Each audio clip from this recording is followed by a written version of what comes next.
তামিম ইকবালের শারীরিক অবস্থার উন্নতি হয়েছে, তবে ক্রিকেটার তামিমের আর মাঠে ফেরা হবে কিনা তা নিয়ে রয়েছে প্রবল অনিশ্চয়তা। এই অবস্থায় ঢাকা প্রিমিয়ার লিগে নতুন অধিনায়ক ঠিক করতে হচ্ছে মোহামেডানকে। দলটির নেতৃত্ব পাওয়ার সম্ভাবনা তাওহিদ হৃদয়ের। বান্ডেল থাকলে প্রতি সেনমানিতে টাকা বাঁচবে।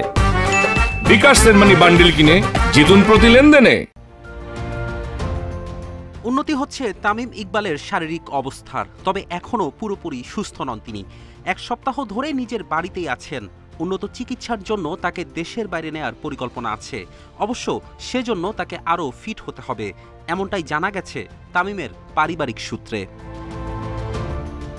টাইগার ড্যাশিং ওপেনারের অবর্তমানে অধিনায়ক সংকটে মোহামেডান। ঈদের ছুটি শেষে ঢাকা প্রিমিয়ার লিগ শুরু হওয়ার পথে। এবার শিরোপা জয়ের লক্ষ্য সাদা কালোদের নেতৃত্বে। এরই মধ্যে তামিমের বিকল্প ভাবা শুরু করেছে দলটি।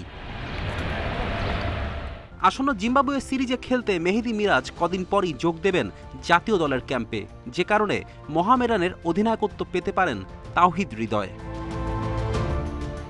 আন্তর্জাতিক ক্রিকেটকে বিদায় বলা তামিম ঘরোয়া ক্রিকেটের ছন্দে ছিলেন। আরও কয়েক বছর খেলার পরিকল্পনাও ছিল তার, তবে অসুস্থতার কারণে মাঠে আর ফিরতে পারবেন কিনা তামিম তা নিয়ে অনিশ্চয়তা।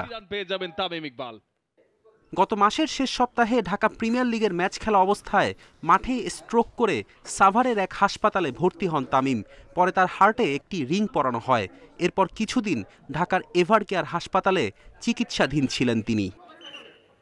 ফেরদৌস ইসলাম, ইন্ডিপেন্ডেন্ট নিউজ।